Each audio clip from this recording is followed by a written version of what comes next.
Welcome back everyone. Today we're in Nantes and we're looking at 3 of the many gardens it has to offer, starting here in the Extraordinary Garden.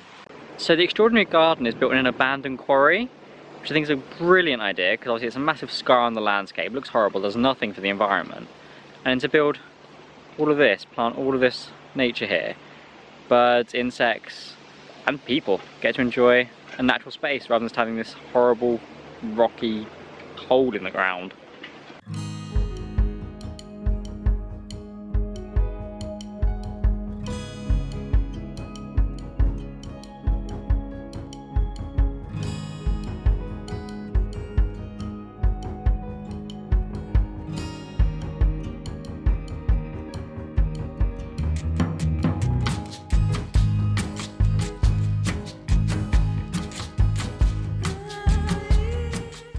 This bridge by the waterfall has these steam vents just pumping this out. Not all the time, turns off and on, but it creates this really cool eerie fog.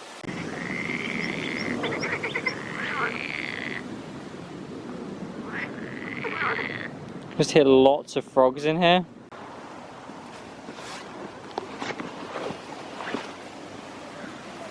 So this garden is based around the works of Jules Verne, and the people who do the machines of the island in the big elephant, if you saw that vlog, were meant to be building a big heron tree for here. Unfortunately, funding wise, it's not been completed and it's now looking like it might not get built here, but the people are still trying to fund it. It just might get built somewhere else. But it would have been cool to have it because it really fits with the whole Jules Verne theme. So specifically, the garden is based around Jules Verne's book The Mysterious Island.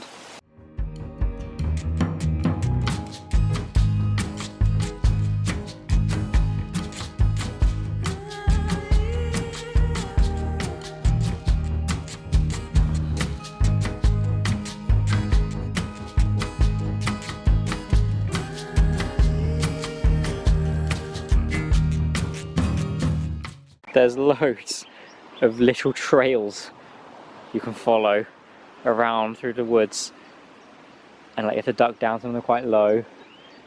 It's a greatly explored, didn't expect this at all. Wandering through the woods, we've entered like a bamboo thicket and we've got what, 1, 2, 3 routes, and let's pick this one, we're going that way. Well, that little path has taken us to an entrance we didn't know existed. We knew there was one at the top of the park and one by the waterfall at the front. There's one here as well. Back into the thicket. There's like a mosaic on the floor and an old toilet block, or maybe changing rooms, maybe just like a little pool or something, I don't really know.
So the Extraordinary Garden isn't actually finished yet. As you can see, there's still a huge amount of work going on here. It's going to be about, what, twice the size once it is finished? So it looks like it's going to be really good. I mean, you can see a pond. The pond's going to appear here. There's this viewing balcony at the top, which will be brilliant once they finish the park, because currently it overlooks the construction area. The quarry that stood in this site was called Misery Quarry. Now, misery doesn't mean misery in French. In fact, it's not even a French word, it's just a name for the quarry. I just find it quite funny of what misery means in English. This is just down the road from the upper part of the Extraordinary Garden. This is a child, Jules Verne, and this is Captain Nemo from 20,000 Leagues Under the Sea. And the next garden we're going to be looking at is the Botanical Gardens.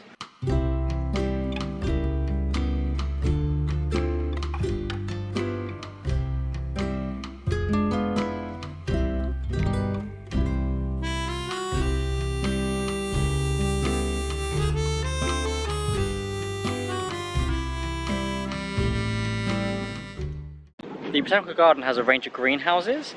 Something to bear in mind is not all of them are open to the public, and the ones that are have varying open and closing times. You can also get guided tours around some of them. And something else to add, these Botanical Gardens are actually free to enter, even going into the greenhouses.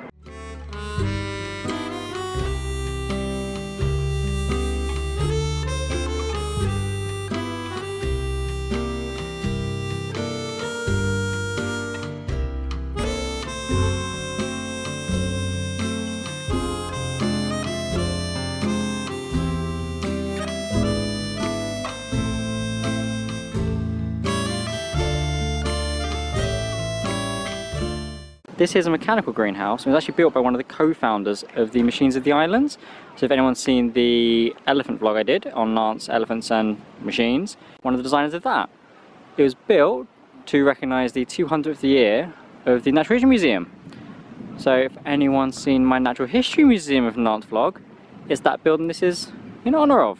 This plant here is endemic to France's Atlantic coast, and it's on the red list as a threatened species. This actual specimen here, so this little group, is being used in a genetic study to help save the species. The species is actually also protected under European law, so you can't harm it. The species found in this little patch here from Taiwan, and the garden is in the shape of Taiwan. There are some pond turtles on the bank of the pond.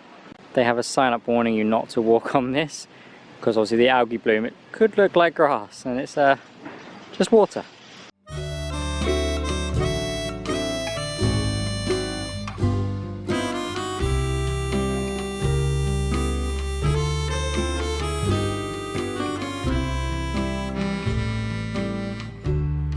There's a giant bench you can walk under.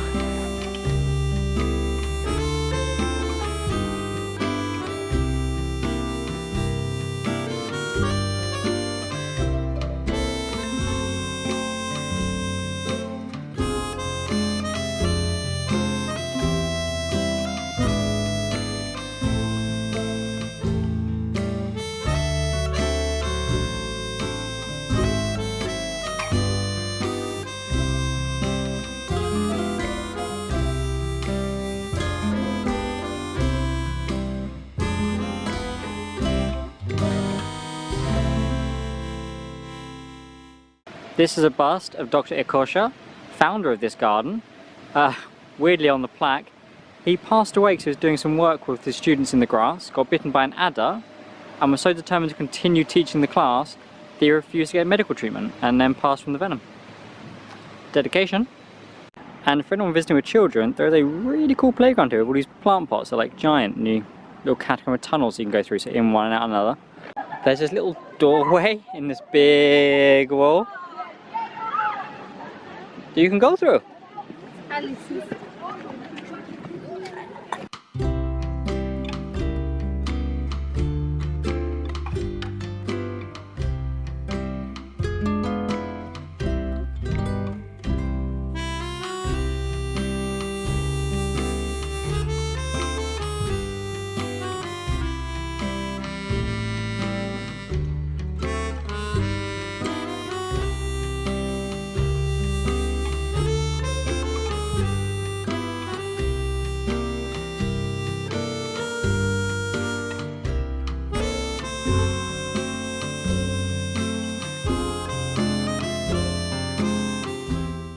There's a tiny farm with goats and chickens as well, but it's closed today.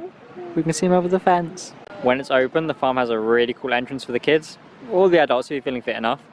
And there's this little bridge here. We have a chicken over here attempting the Great Escape. There's a sign here. This garden used to have a menagerie with crocodiles, monkeys, even seals at times. Probably a good thing they stopped having those. Just a petting zoo now. And this probably explains some of the exotic species of duck I've seen, such as the whistling ducks or the tree ducks. I did wonder why they were here. Here we have a statue of Jules Verne with a family reading the books at the bottom. On the Ile de Versailles behind me, or Island of Versailles, is a Japanese garden. Let's go check that one out.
Right, that's the end of the Gardens of Nantes vlog.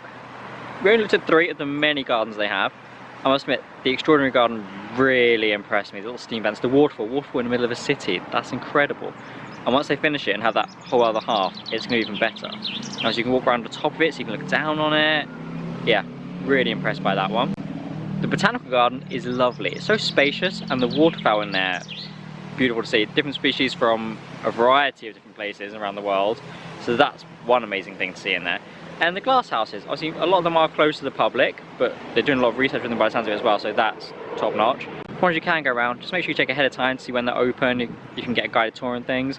But yeah, worth checking out. And the Japanese garden there at the end, it's just tranquil. And there are a lot of artists in the school group there doing painting, people doing fitness.